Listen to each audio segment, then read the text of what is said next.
Andy, so before we look ahead to tomorrow's match, just a quick look back at last week's result away at Tranmere, and after such a positive week, it's fair to say you were left disappointed after that one. Yeah, I think so, but I think we've also got to be realistic. We're not going to win every game. We try to. And it's that stage of the season, like I said, where teams are fighting for their lives. And they were 10% higher probably than they have been at this stage of the season, and we were, I'd say, at least 10% of where we have been. So it's one of those, it's frustrating, of course, frustrating for everyone at home. But look, we have to sort of take the rough and the smooth sometimes and move on quickly. We've got another game, big game on Thursday to put it right. Something concerning which happened during the game, Michael Cheek going off and then heading off to hospital. You were concerned at full time. Is there any update on that? Yeah, I think it was a nasty injury to Michael. So he's going to be a big doubt for the game. So, but saying that, we've got Nicky Kabamba, waiting in the wings to come in. And a couple of players coming back into the side that day, and one of the positives was Maldini Katsuri coming back to fitness and being involved that day. Yeah, I mean, we're in a situation where we're blessed with centre-halves at the moment, and we've changed our shape a little bit. So we've got one or two sort of chomping at the bit to get in, and Maldini's been one of those. He's been training well since he's been here from Arsenal. And he's going to kind of just have to wait his time to get in the team. But like I said, he didn't do himself any harm last week. And how's it been this week in terms of the fact that the usual schedule that you follow has completely gone up in the air, because we've got ourselves a Thursday night fixture, which is, I think, a first. I can't remember ever having a Thursday night fixture. Yeah, I mean, it's the way the game's gone. I think if nothing else, my team feel like they're kind of they're important. They're looking at it like it's your open night under the lights.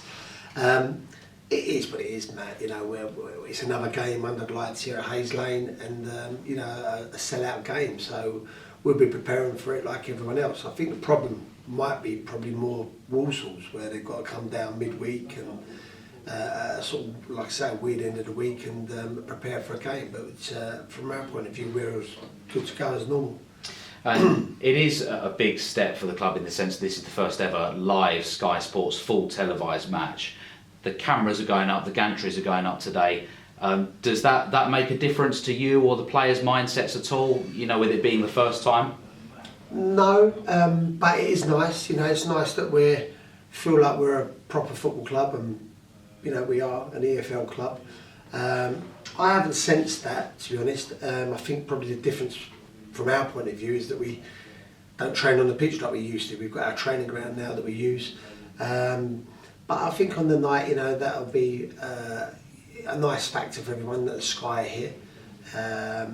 But certainly, I don't think a lot affects our boys, to be honest. They're quite a grounded bunch, and they just sort of get on with it, and that's quite a nice trait we've got in the camp.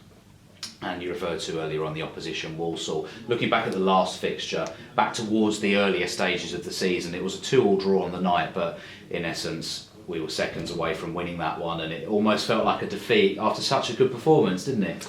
Yeah, look, Walsall are a quality team, and that particular night we were so close to getting a result, and I think from that sort of last gasp goal they got, they kind of kicked on, and it might have sort of kick-started their season. They're a really good team. I know everyone's saying their form of late, etc., except they're top of the table. Yeah, they're top of the table for a reason.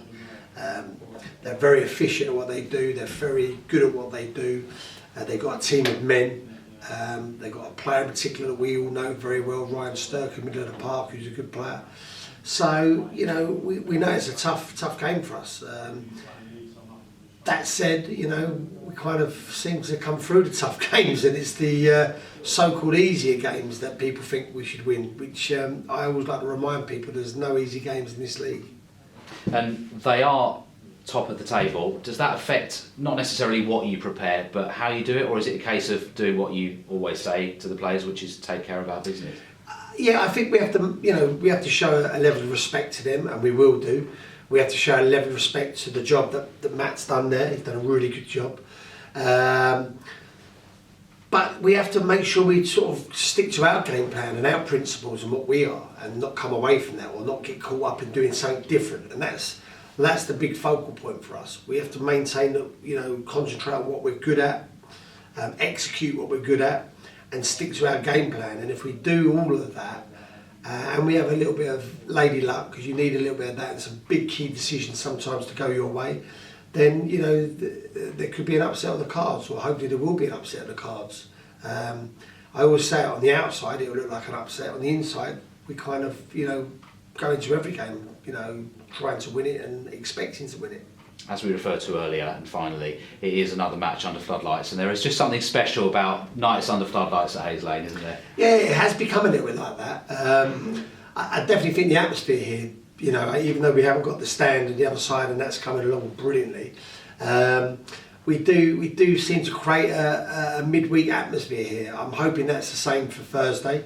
Everyone tells me Thursday's the new Friday, so I'm sure we'll have many supporters here having a couple of beers and getting behind the team, and hopefully we can give them something to cheer about. Well, Andy, thank you. We'll catch up with you post-match. Thank you.